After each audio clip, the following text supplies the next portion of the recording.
Hello everyone, welcome. Today we are going to dive into understanding SQL versus non-SQL or NoSQL. SQL is structured query language and NoSQL is not only SQL.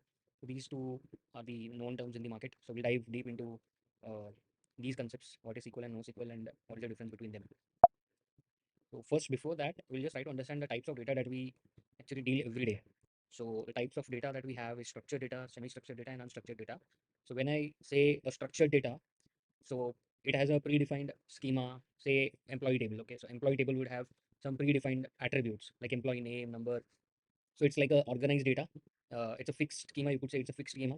You cannot have, say, for one row, for the first row, you have 10 columns. For the second and third row, you have some 20 columns. You cannot have that kind of data in the fixed schema. So fixed schema is like, say, if a table has 10 columns, then all the rows will have uh, 10 columns or 10 values basically. So this is what the structured data is all about. It's an organized data, and most of us are aware that it's typically uh, used in RDBMS, OLTP, and OLAP. OLTP is online transactional processing, and OLAP is online analytical processing. OLTP is for the uh, continuous transaction or the transactional system, so like the bank transfer or for the account ATM transaction, something like that. So those are the OLTP transactions, the payments and all those come into OLTP transaction. And OLAP is for the analytical processing, mostly into BIs, business intelligence, all those historical data basically. It will be in the denormalized set, and which will uh, it will have some complex join, some analytical queries. So that's the OLAP system. So all these OLAP and OLTP, they generally deal with the organized data. Then we move on to the second, which is semi-structured. Semi-structured, it's an organized data, but again, the schema is flexible. So flexible, or it could be, you could say it's a dynamic schema.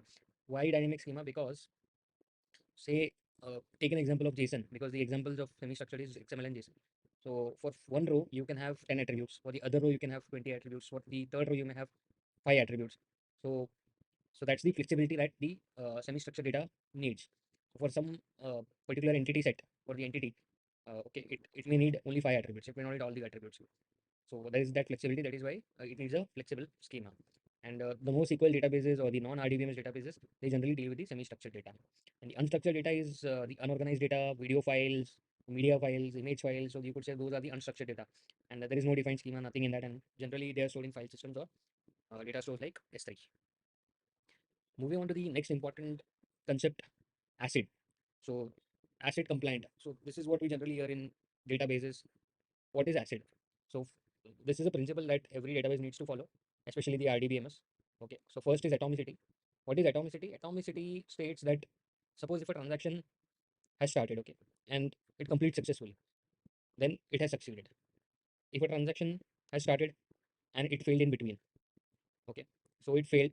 So whether it completes successfully or whether it does not successfully, it cannot be in between. Okay. So suppose my value x, if I'm updating value x to say 100, from 10 to 100, I started the transaction, it was successful, it will become 100.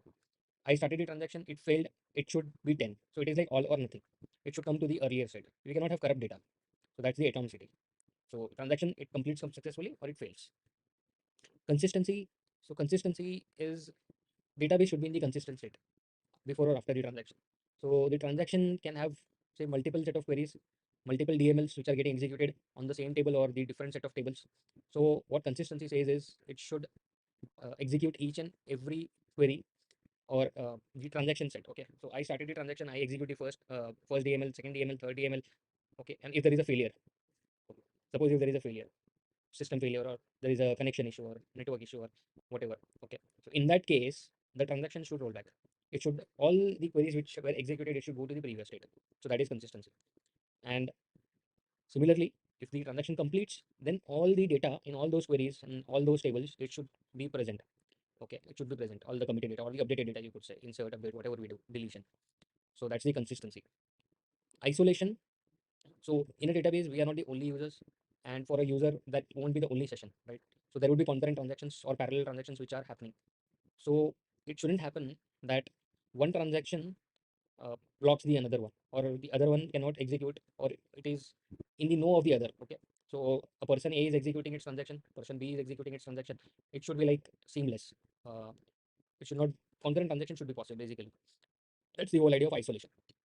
It is like if I am a user, of that database, I should feel that I'm the only user who is currently executing the system. So that's the isolation part. Durability. So ensures that the changes that you made successfully executes transaction will be saved even in the event of system failure. So there are a lot of chances when the transaction is happening, the commit would have happened, okay, and then suddenly there is a failure. There is a database shutdown or something, database uh, intermittently broke, okay. So once it comes up, the whatever transaction which were committed, we should see those change data, okay. That's the durability. So it should be a reliable. So again, durability and consistency, it should so durability is like when there is a failure, all the transaction which were saved or committed, okay, the data is available after the database is up. So this is how atomicity, consistency, isolation, and durability make sure that we we can trust the database. And uh, base, this is the concept, or you could say used in the NoSQL databases. So ACID was for the RDBMS, base is for NoSQL database. What is base? It's like, it's an acronym, you could say, for basically available, soft state, eventually consistent. So I have broken it down. What is basically available? So it should always be available for read and write operations. So that is the availability factor. Soft state means, suppose if we have committed, if you have updated some data, okay, and in NoSQL databases, especially in Cassandra or MongoDB or some other NoSQL databases, you could have multiple partitions or multiple nodes.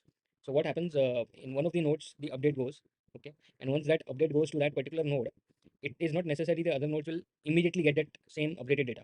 It could, there could be some lag actually, okay. So node 1, it gets the update transaction, okay, it updates the data. Now what node 1 would do is it will send the change log or the change data to node 2, but it won't happen immediately.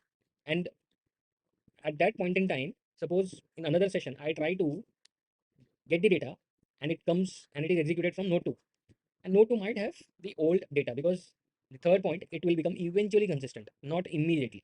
So that's the concept which is followed in NoSQL.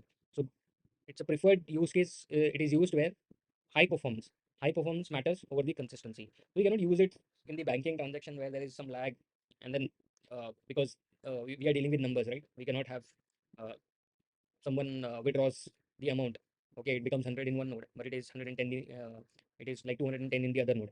So it's not good for that, for those kind of system, but it's very good for system like Facebook or Twitter. It's okay. You don't see the likes or comments immediately. It can happen, say, within a few seconds. So there won't be any loss or something. So in those cases, it's just that user should have a good user experience in those cases. It won't affect their uh, accounts, we could say, or any monetary terms or reputational risk. So those kind of not impacted. So in those cases, we would use base or NoSQL databases. So high performance is preferred over consistency. Now, what is the difference after understanding ACID, types of data, ACID and base? These three concepts. Now we go and understand what is the difference between relational and non-relational databases. That is SQL versus non-SQL. So like relational databases, they store in tables, relations. There is a relation between tables. So integrity is maintained using foreign keys. Okay. So that's how the relational RDBMS work. And that is why sometimes it is slower also, because it has to maintain consistency. It has to make sure that the foreign key and all those constraints are followed properly, as we have seen, to be ACID compliant. So, but in case of non-relational, those are stored as collections or key value.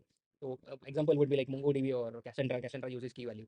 So these are eventually consistent system. So that is why they are not strictly ACID compliant, but they become consistent, but with some lag, not immediately. The third point is fixed schema and dynamic schema. Fixed schema, as I had explained earlier, fixed schema, the number of columns remains fixed, number of attributes of an entity, it remains fixed. But in dynamic schema, as per the entity set, it could differ. For in the same collection, it can have different number of attributes for different entities. So that's the dynamic schema. Structured data. So relational databases deals only with the structured data, and non-relational, it can deal with unstructured, semi-structured, and in fact, it can even store the structured data.